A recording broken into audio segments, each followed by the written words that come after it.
देवी आदिशक्ती आणि शंभू महादेवच हिचं काय सत्य आहे ते आपल्याला सांगतील। बरं चल, तू ही बावली पकड, मी गाडी चालवते। तुझ्याकडेच ठेव, गाडी आपण चालवणार, तू मागे बस। अरे शिवा, का? मी चालवते गाडी। रेडी आहे का तू? गाडी आपणच चालवणार आहे। अरे एवढी दमली असशील तू आणि तू गाडी चालवणार? आपण शिवा नाही दमले, काय बोलायचं नाही, आपण गाडी चालवणार। गप्प बस मागे। ऐकणार नाहीच ना तू? अजिबात नाही, चल मागे बस।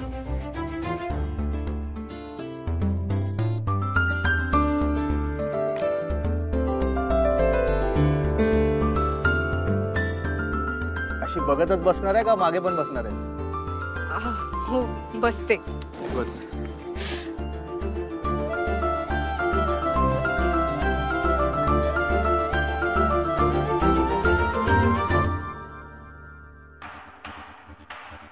आता बघ,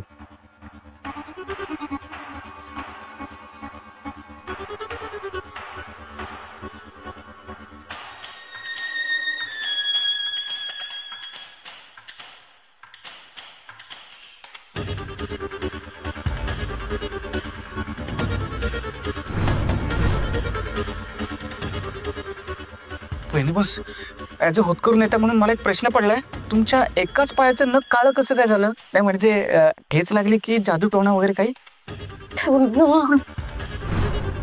हे फक्त माझं नख काळं नाही झालं करू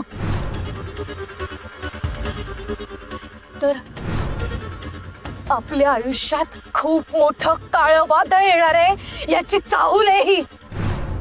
काळं वादळ म्हणजे शक्तीने शिवाला वाचवले की काय? मोहिनीचं पित्तळ उघडं पडलं? नाही नाही नाही, मोहिनी तुमची मुलगी नसून चिटकोबाची रक्तपुत्री आहे हे शिवा शक्तीला कळलं तर मोहिनीची काय अवस्था होईल मला कल्पना पण करवत नाही। नाही नाही, असं व्हायला नको। आणि जर कसं झालं ना तर आपल्या सगळ्यांच्या खोटेपणाचा मुखवटा सगळ्यांसमोर पुन्हा एकदा उघडा पडेल। असं होतं कामा नये, असं काही होऊच देणार नाहीये ही भद्रा।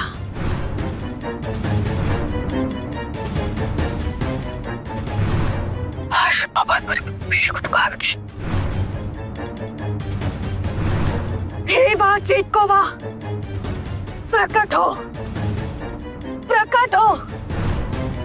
मला तुझी गरज आहे, मला मदत कर। प्रकट हो, प्रकट हो। अरे चिटकोबा प्रकट हो ना, नाही त्या टायमाला नाही त्या वेळेला प्रकट होतोस ना, आता हो ना लवकर। ते बघ चिटकोबा,